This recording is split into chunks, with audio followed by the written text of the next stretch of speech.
Queridos hermanos, en nuestro Señor Jesucristo les saluda el Padre Byron. Estamos en una clase más de teología para laicos. El día de hoy vamos a aprender un poquito más sobre la Santísima Trinidad. Cómo llegó a formularse dogmáticamente esta verdad de fe.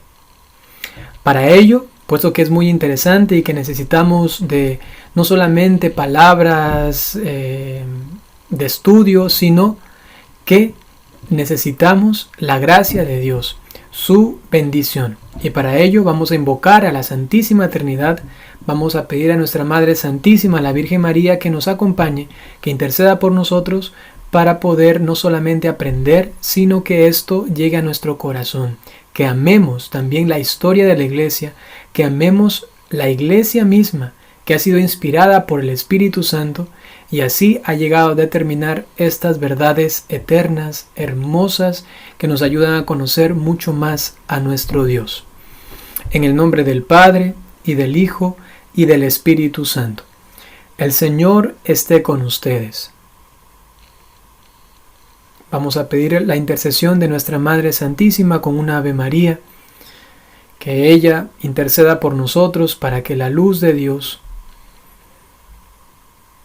venga a nosotros, disipe las tinieblas y nos ayude a penetrar en los misterios de Dios con mucho respeto, con mucho amor, con ciencia, con mucha humildad. Dios te salve María, llena eres de gracia, el Señor es contigo. Bendita eres entre todas las mujeres, y bendito es el fruto de tu vientre, Jesús.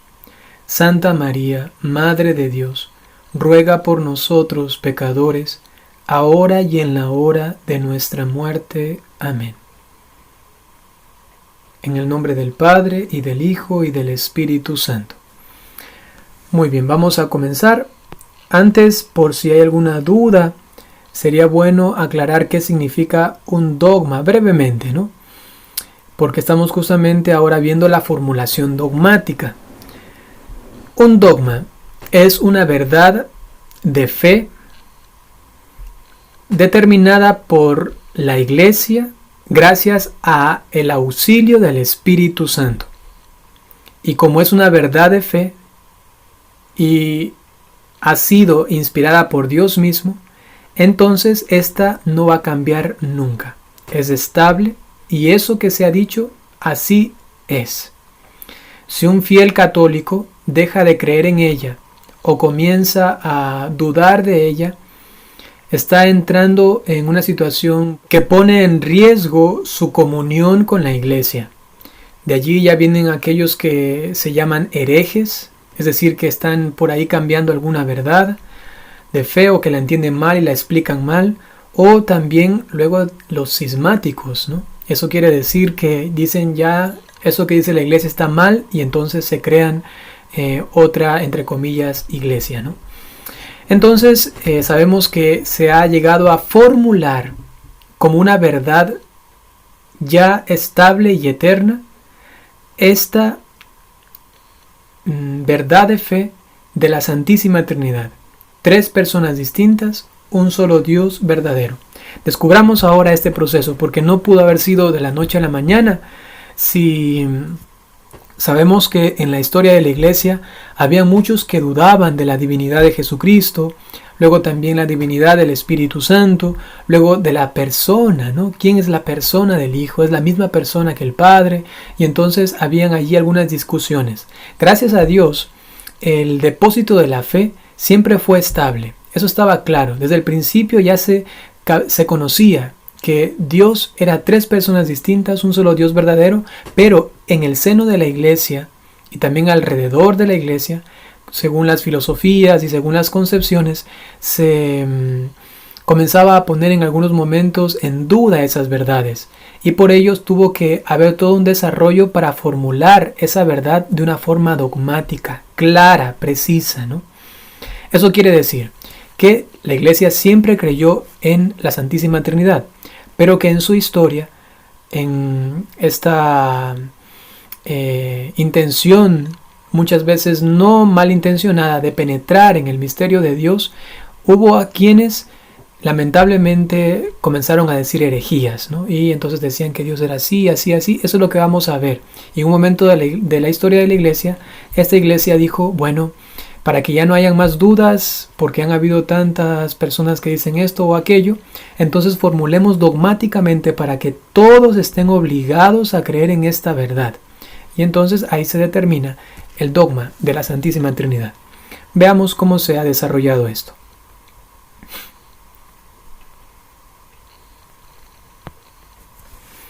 La participación de la vida de la Santísima Trinidad es el fin y la sustancia de nuestra vida en Cristo.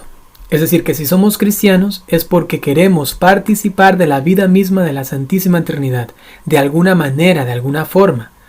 Ya explicaremos en otro momento que nuestro estado en el cielo no va a ser completamente, absolutamente igual que el de Dios, sino que tenemos una forma de ser, de estar, digamos así, de vivir en el paraíso, en el cielo, en la Santísima Trinidad, distinta a la que Él vive por naturaleza, ¿no? Por sustancia misma, que Él es Dios, ¿no? Pero ese es otro tema. Por ahora, si estamos siguiendo a Cristo es porque queremos vivir con la Santísima Trinidad eternamente en el cielo, creados, elevados y redimidos para gozar de la Trinidad.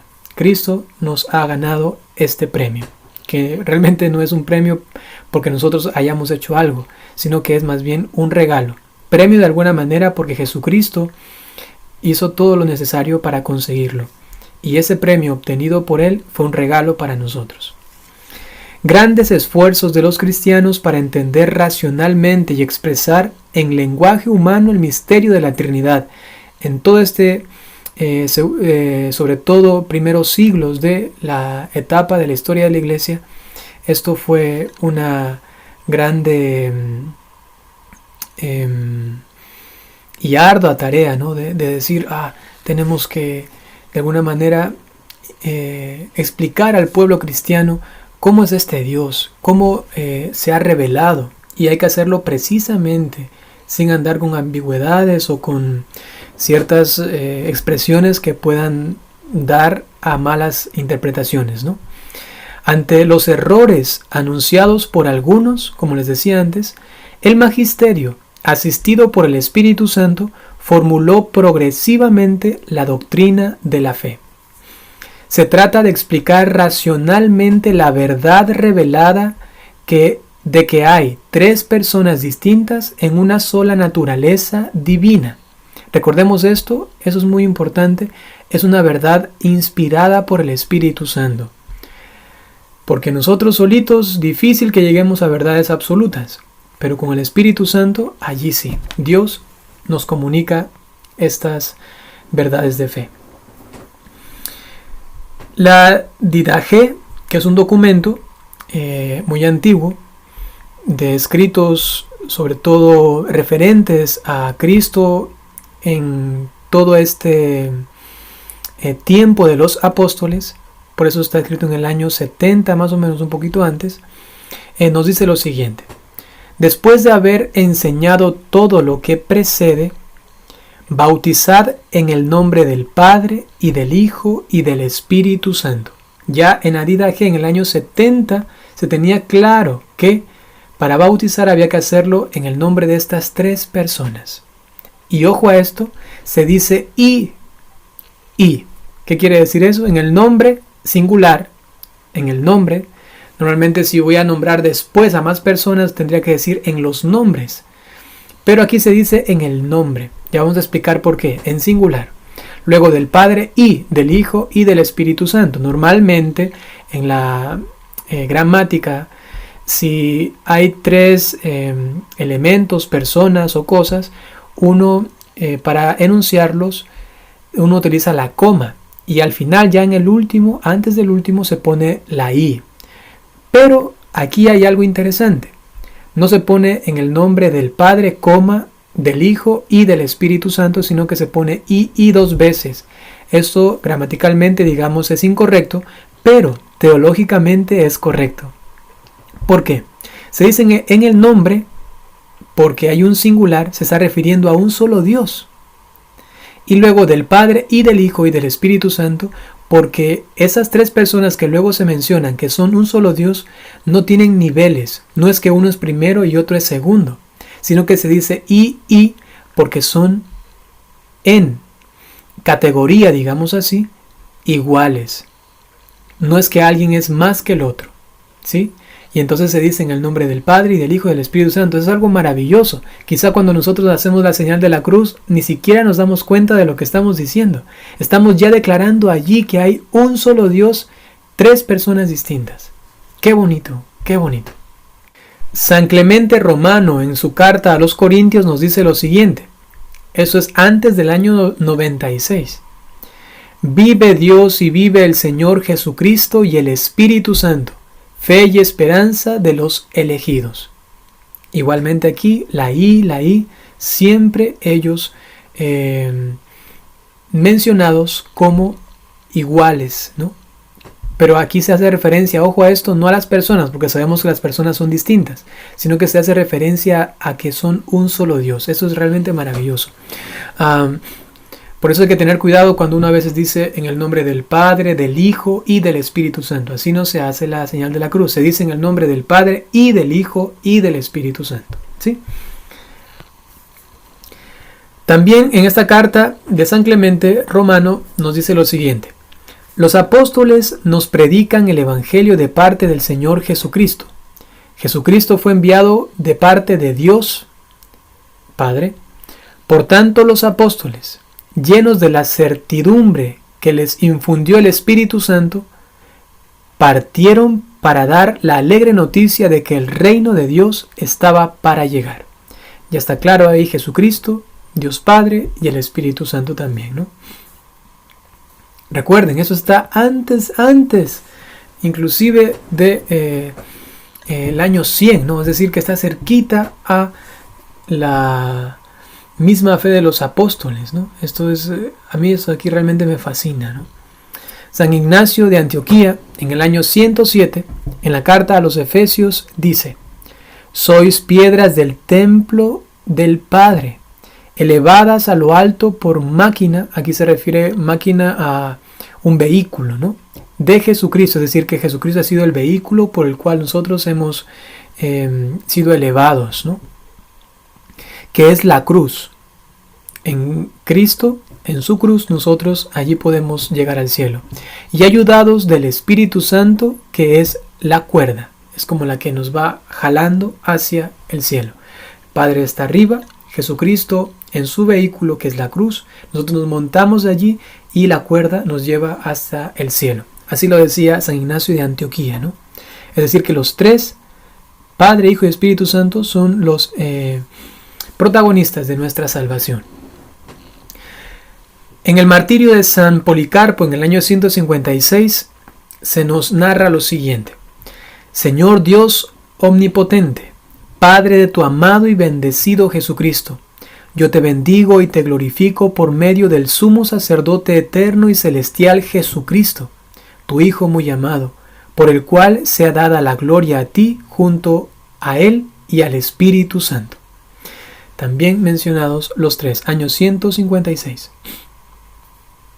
A veces hay hermanos cristianos, protestantes, que lamentablemente se pierden de todo esto porque no les gusta ir a la raíz de la historia de la iglesia o a la raíz de la iglesia misma, ¿no? Porque allí se van a encontrar de que todas estas personas eran católicas, ¿no? Que eran obispos, sacerdotes, ¿no? Y entonces no les gusta como adentrarse mucho en esto. Muchos de los cristianos protestantes creen en la Santísima Trinidad, pero se pierden de todo esto maravilloso. ¿De dónde lo sacan? Pues definitivamente lo sacan, aun cuando no quieren ir a ello, de estas formulaciones ya en estos años, ¿no? Que estamos viendo ahora.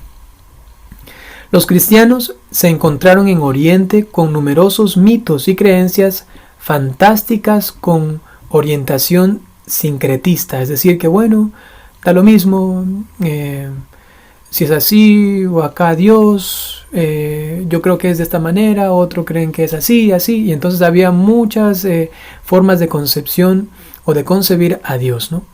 La más poderosa era el gnosticismo, de gnosis, que significa conocimiento. Seguramente ustedes han escuchado esto en algún momento. En muchas ciudades hay también movimientos gnósticos y por allí están diciendo vengan a esas reuniones de la gnosis, y allí con ese ojito en el centro de, creo que es un sol, o, bueno, no sé muy bien, te dicen ven aquí para que aprendas más. Y la gnosis, en cuanto a una filosofía pseudo religiosa, nos dice que mientras más uno conoce a Dios, entonces se va elevando más a tal punto de que se llega la misma persona a endiosar, ¿no? Digamos así. Entonces hay que tener mucho cuidado. La gnosis no es algo nuevo, sino que eso es muy antiguo, inclusive antes del cristianismo, ¿no? Y que luego tomó al cristianismo para continuar con su afán de conocimiento, ¿no? Y aquel que no conoce entonces es un pobre hombre que solamente vive de la carne, dicen ellos, o de lo material, y no se esfuerza por las cosas más intelectuales, ¿no? Entonces el cristianismo no tiene que ver nada con el gnosticismo, el cual solamente se acerca a Dios por pura gana de saber más, punto, así, digamos así, ¿no?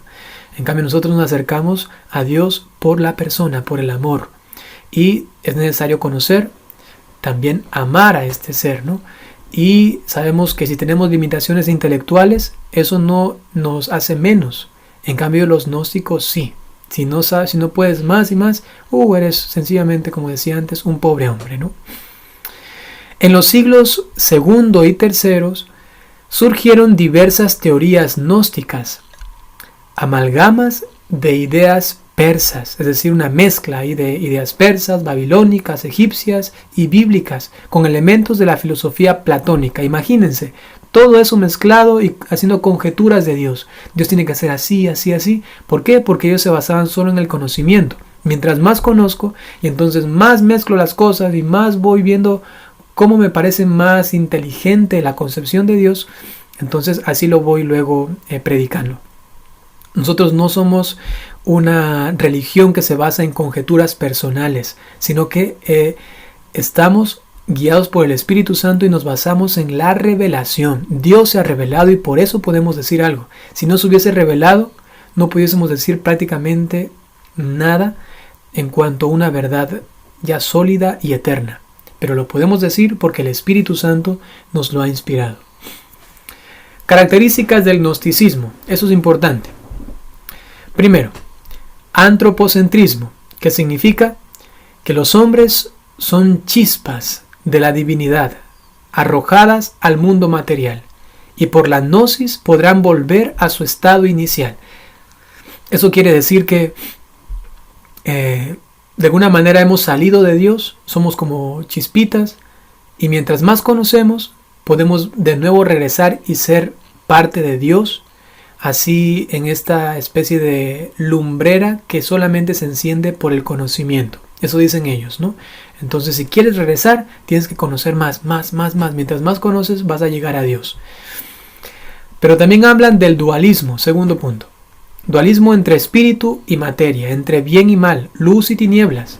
La materia procede de un demiurgo, que es una especie de semidios, es una especie de un ser muy poderoso, ¿no? Y entonces de allí procede toda la materia. No creen que la materia viene de Dios, ¿no? Pero nosotros los cristianos sí, la materia viene de Dios.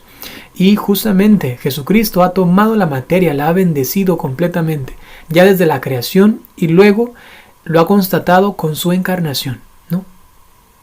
Tercer punto. Hablan mucho de los astros que influyen sobre el mundo y condicionan la vida de los hombres. Esto aquí ya va entrando todo este mundo también de la astrología, ¿no? Que sí, que el horóscopo y que te adivino según tu signo lo que te va a pasar en este mes. Tonterías, ¿no? Disculpen, pero es así. Cuarto punto, revelación. Es decir, Descenso de un ser superior a la materia para que el hombre cobre autoconciencia de sí mismo.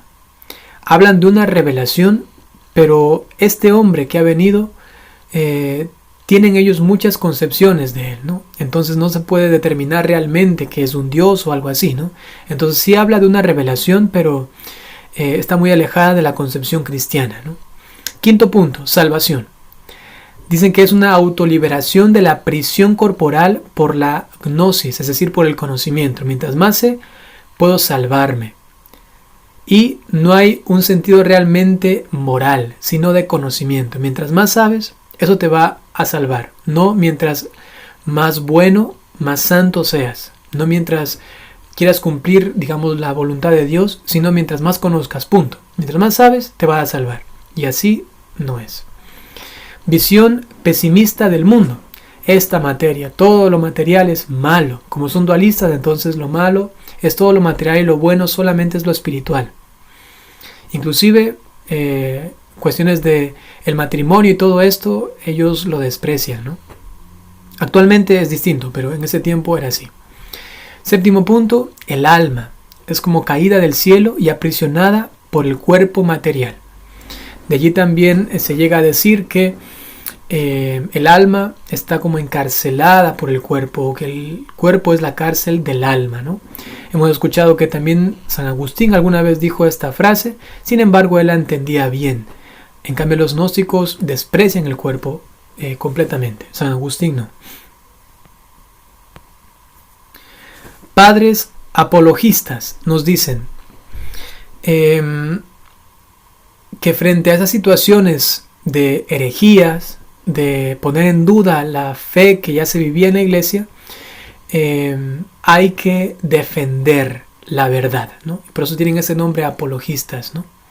Entonces ellos se van a esforzar por demostrar la verdad de la fe, también con argumentos racionales, y así que estos sean creíbles. Defienden la fe de la iglesia mostrando su fundamento en la revelación, su racionabilidad y su credibilidad, ¿no? Por ejemplo, Arístides, en el año 140, un padre apologista, ¿qué nos dice? Cristo es confesado como Hijo del Dios Altísimo, descendido del cielo por medio del Espíritu Santo. Es decir, que la obra de la redención es obra de los tres. San Justino, año 165, nos dice: el Logos procede del Padre y el Espíritu Santo ilumina a los profetas. Padre, Hijo y Espíritu Santo. Atenágoras, año 177. Defiende la fe en Dios uno y trino contra los que acusan a los cristianos de ateos. San Ireneo de Lyon, año 130 al 200.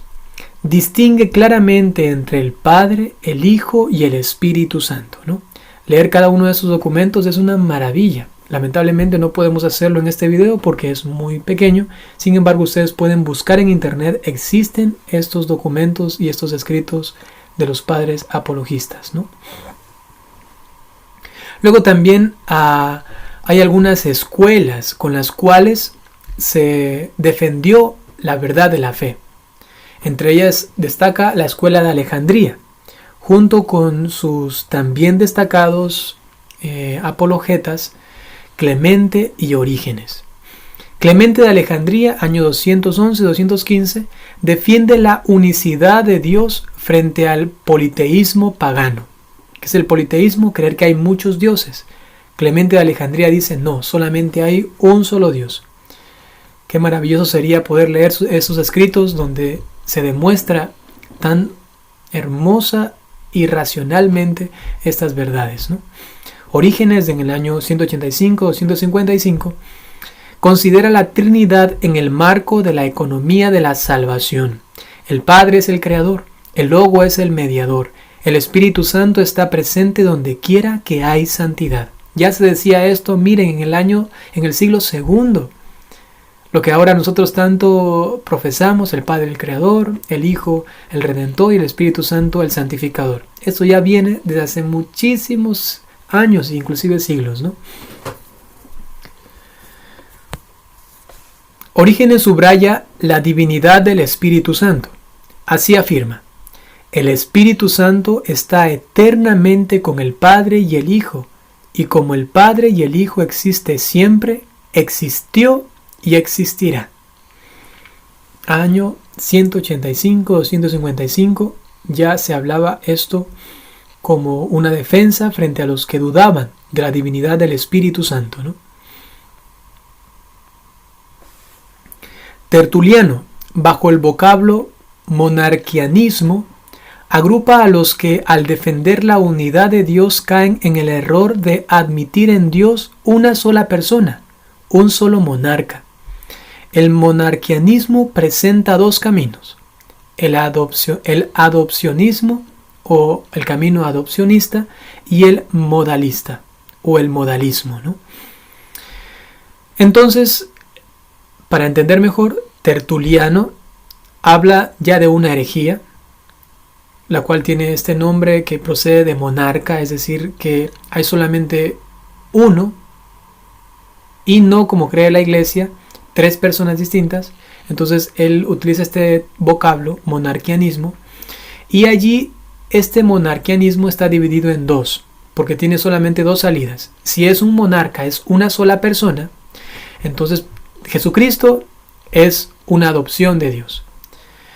Y modalista puede ser que Dios no tuvo un hijo, sino que Dios se hizo pasar como un hijo, es decir, que tomó la forma de un hijo.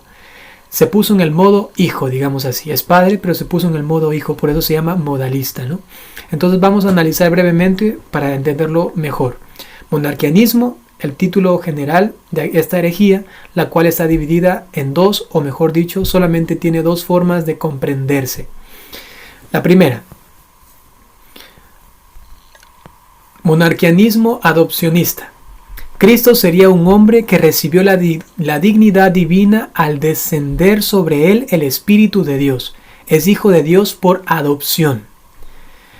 Esto, lamentablemente, inclusive ahora se está hablando en muchos ambientes de la iglesia, que dicen que Jesucristo recién en su bautismo, cuando recibe el Espíritu Santo, dicen ellos, es ungido allí, entonces queda hecho hijo de Dios. ¡Bah! Jesucristo es hijo de Dios desde siempre. Y entonces no se puede decir que en el momento del bautismo él recién es hijo de Dios, como una especie de adopción. Ojo a esto, eso se llama herejía monarquianista adopcionista. En esto no podemos caer, por favor, ¿sí? Si es que llegamos a decir eso, sería que Jesucristo no fue Dios, sino que fue adoptado por Dios. Teodoro de Bizancio, a final del siglo II, dice lo siguiente: Cristo es un hombre que recibió una dinamis, o fuerza divina en su bautismo. Pablo de Samosata dice: el Hijo y el Espíritu Santo solo serían fuerzas divinas identificadas con la persona del Padre. Eso quiere decir que el Hijo solamente recibió una cualidad, una fuerza para de alguna manera ser parte de Dios, pero que no es Dios. Igual el Espíritu Santo. Aquí tenemos dos grandes herejes de esta corriente: Teodoto de Bizancio y Pablo de Samosata, ¿no?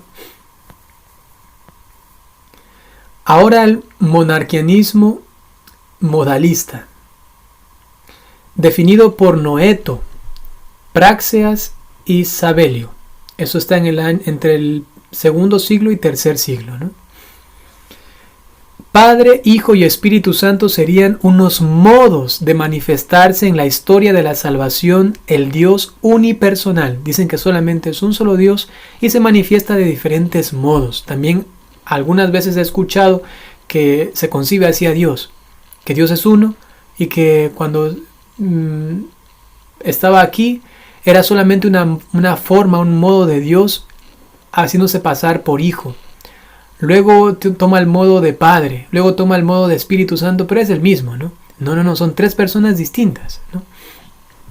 Es como si fuese una persona con tres caras, ¿no? Aquí está una y una. Están las tres. Aquí está el Padre, o aquí está el Padre si quieren, aquí está el Hijo y aquí el Espíritu Santo. Entonces aquí actúa como Padre, aquí actúa como Hijo y cuando es así actúa como Espíritu Santo. No solo son formas de Dios, pero no, son tres personas realmente distintas. Para Sabelio, Dios se manifiesta como Padre en la creación, solamente una forma, un modo de ser de Dios. Eso es una herejía, ¿no? Como Hijo en la redención, solo se manifiesta en el modo Hijo, ¿no? Y como Espíritu Santo en la santificación de los fieles. Tremenda herejía, ¿no? Nosotros no podemos caer en esto. Se les llama patripacianos, porque algunos afirman que Cristo era el mismo Padre que ha nacido, padecido y sufrido en la cruz. Es el mismo Padre que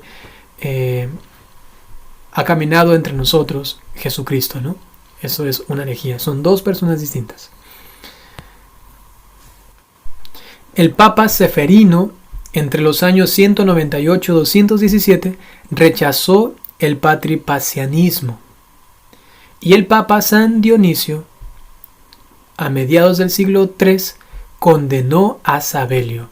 Sabelio, eres un hereje. Tú estás excomulgado, ¿no? Importante es mencionar a San Hipólito, el cual también luchó arduamente para conservar la verdad de la fe. Miren hermanos, esto es interesante. La fe de la iglesia por la cual ellos tanto lucharon ha sido la misma fe que ahora nos ha llegado a nosotros. Es decir, que somos herederos de toda una historia, de toda una lucha inclusive por mantenerse en la verdad de la fe. Cuando rezamos el credo debería temblarnos todo el cuerpo, porque tenemos ya la conciencia de que esto no ha sido solamente algo como una ocurrencia de la iglesia, poner así, creo en Dios Padre Todopoderoso, creador del cielo y la tierra y todo el credo. No. Inclusive se ha derramado sangre para guardar estas verdades de fe. La próxima vez que recemos el credo, tenemos que hacerlo con mucha atención, con mucho respeto, con tanta reverencia por toda esta historia. También hay otra herejía, la cual se llama el subordinacionismo. Eso quiere decir que el Hijo está subordinado al Padre hasta el punto de negar la divinidad del Hijo, ¿no? El Hijo solamente es como un empleado del Padre, ¿no?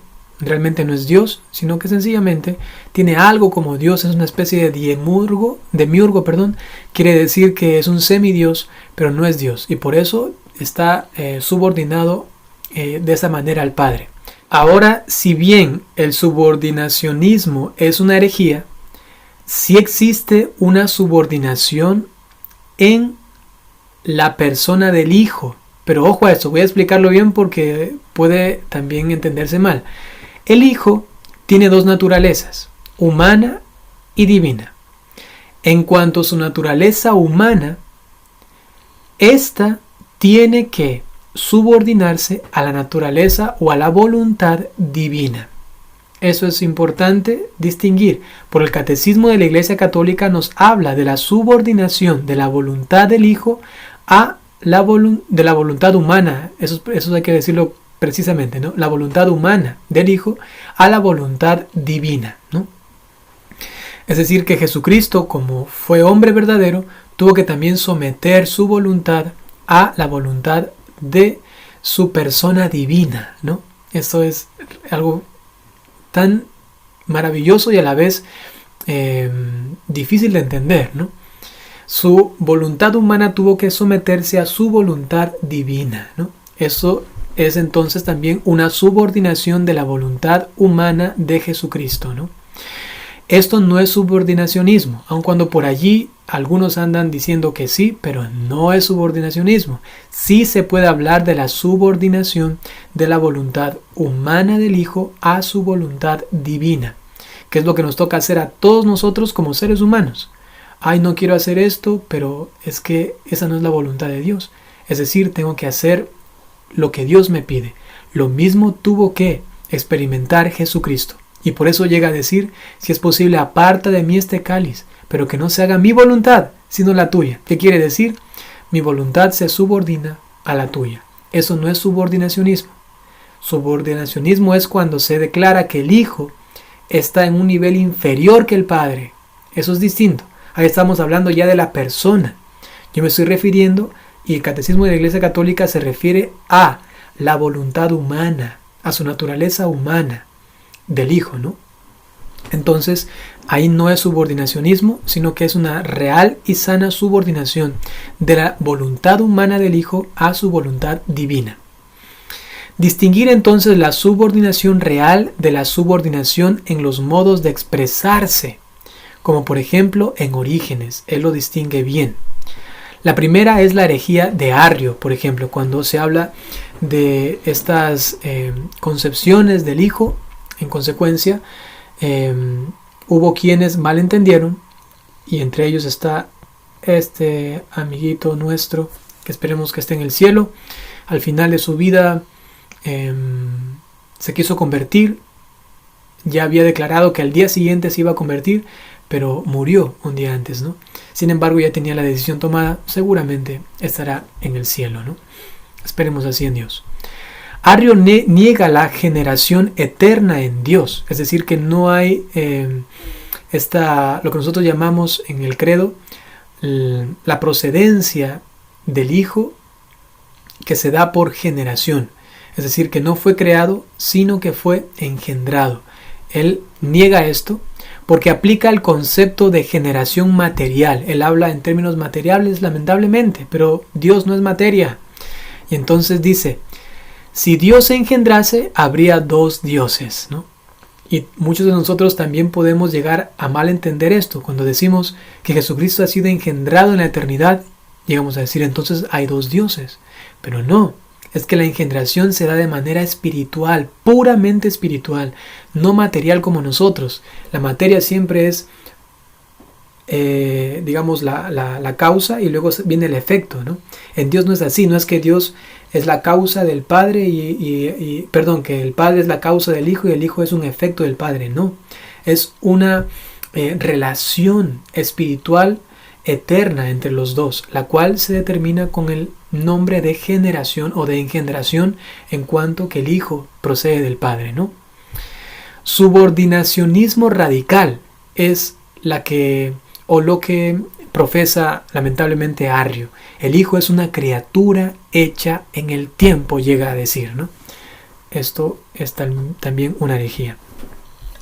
Para él, el Verbo es un ser intermedio entre Dios y los hombres, creado por Dios para que a su vez crease el mundo. Lo creó todo por medio del Hijo, pero este Hijo ha sido un intermedio nada más, o un canal para realizarlo, y este Hijo es una criatura. Esto es una herejía, ¿no? En el año 325 se reunió el concilio de Nicea. Por favor, aprenderse año, este año y este concilio, el nombre, ¿no?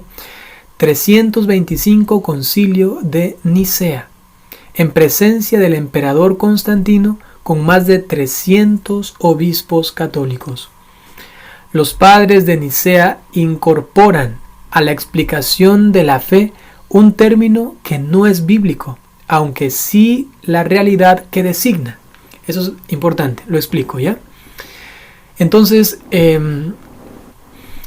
como era un problema aclarar realmente esta verdad de fe de la Santísima Trinidad, se tuvo que recurrir a utilizar un término que no era bíblico, pero que ayudaba a aclarar y a determinar precisamente este dogma de la Santísima Trinidad.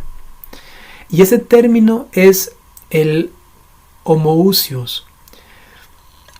¿Qué significa? Viene del griego, ¿no? ¿Qué significa consubstancial o sustancia, ¿no? Sustancia, ¿no? Y se tuvo que recurrir a esto para diferenciar las personas de la sustancia o de la naturaleza, ¿no? Fue muy importante y muy acertado de parte de la Iglesia para ya dejar de andar por allí algunos confundidos, ¿no? De que ay, es que si son tres, entonces son tres dioses, no puede ser, entonces solo tiene que haber uno, y si solamente hay un Dios, el Hijo no debe ser Dios. Y entonces ahí andaban que se enredaban. Entonces se recurrió a ese término griego, el homoousios, que significa la sustancia. Tres personas distintas, pero una sola sustancia. Esto aclaró muchísimo y ayudó a establecer este dogma, ¿no? Concilio de Nicea, ¿qué año era? 325. En un apéndice al símbolo, condena expresiones concretas arrianas. Es decir, los que dicen, hubo un tiempo en que no fue, y antes de ser engendrado no era, se refieren al Hijo, ¿no? Y que fue hecho de la nada, dicen que el Hijo de Dios es de otra sustancia, o creado, o cambiable, o mudable. Los anatemiza la Iglesia Católica. Todo aquel que diga que Jesucristo no es Dios, que ha sido creado por Dios, es anatema, ¿no? Es decir, que están inmediatamente excomulgados de la Iglesia. Eso se formuló en el Concilio de Nicea.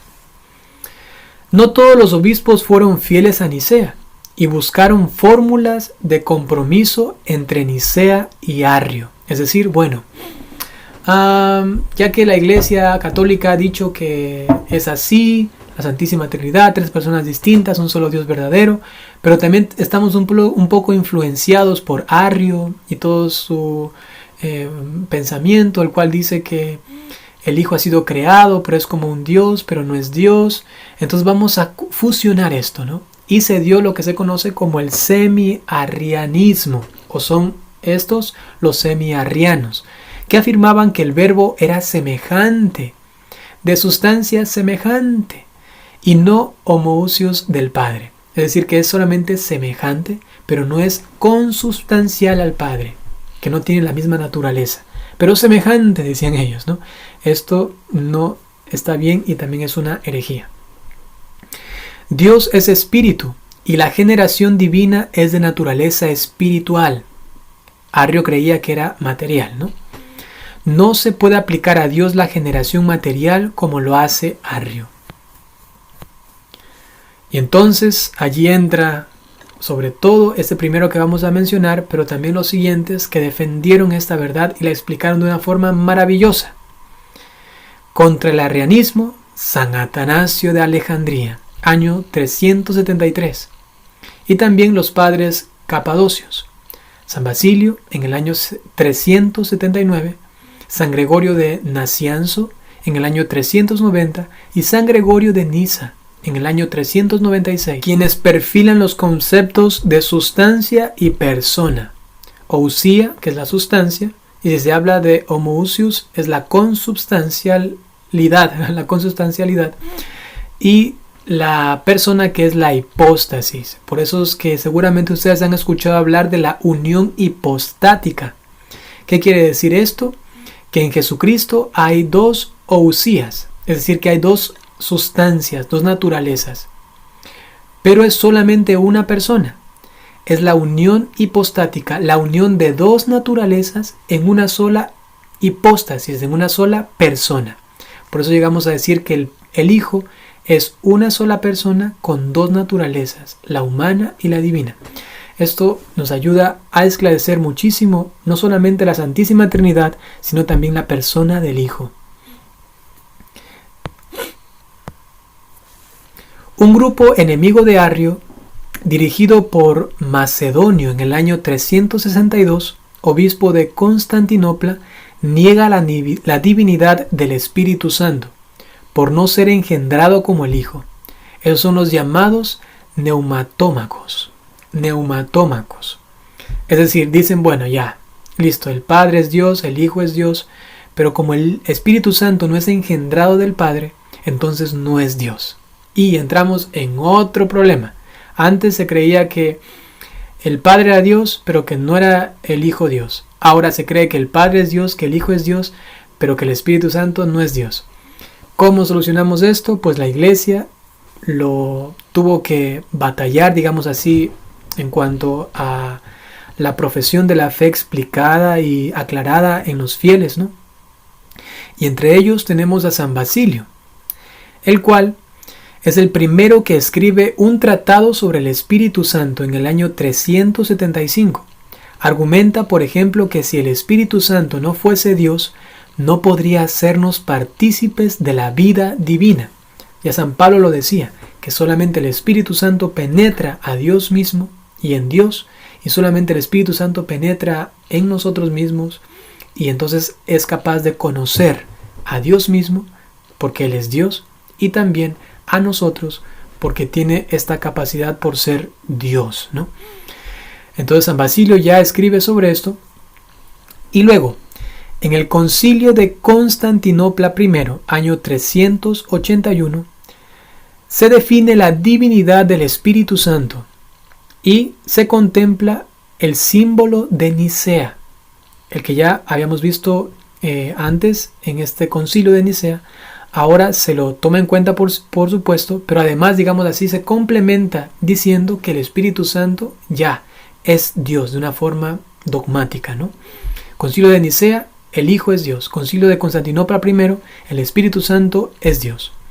Y dice: y creemos en el Espíritu Santo, Señor y dador de vida, que procede del Padre, que con el Padre y el Hijo recibe una misma adoración y gloria, y que habló por los profetas. Constantinopla I. Aquí ya se habla de la divinidad del Espíritu Santo. Y así entonces, ya en este año y en este tiempo, queda completamente explicado para formular como un dogma el misterio de la Santísima Trinidad. Ya está, 3 personas distintas, un solo Dios verdadero. Esto, como ustedes lo ven, no ha sido fácil llegar a concluirlo. Sin embargo, gracias al Espíritu Santo, insisto en esto, se ha podido declarar esta verdad fundamental, básica a la vez, principal y eterna, por la cual nosotros ahora conocemos al Dios verdadero. Muchas gracias por participar de esta clase. Les voy a dar la bendición. No se olviden que el próximo viernes tendrán la siguiente clase de formación de teología para laicos, y que seguiremos con el tema de la Santísima Trinidad. Viene un tema muy interesante, así que les invito a que continúen escuchando estos audios o viendo estos videos según les llegue la clase, ¿no? Ahora les doy la bendición y muchas gracias por estar aquí. El Señor esté con ustedes. La bendición de Dios Todopoderoso, por intercesión de la Santísima Virgen María, San José y todos los ángeles y santos, en el nombre del Padre, y del Hijo, y del Espíritu Santo.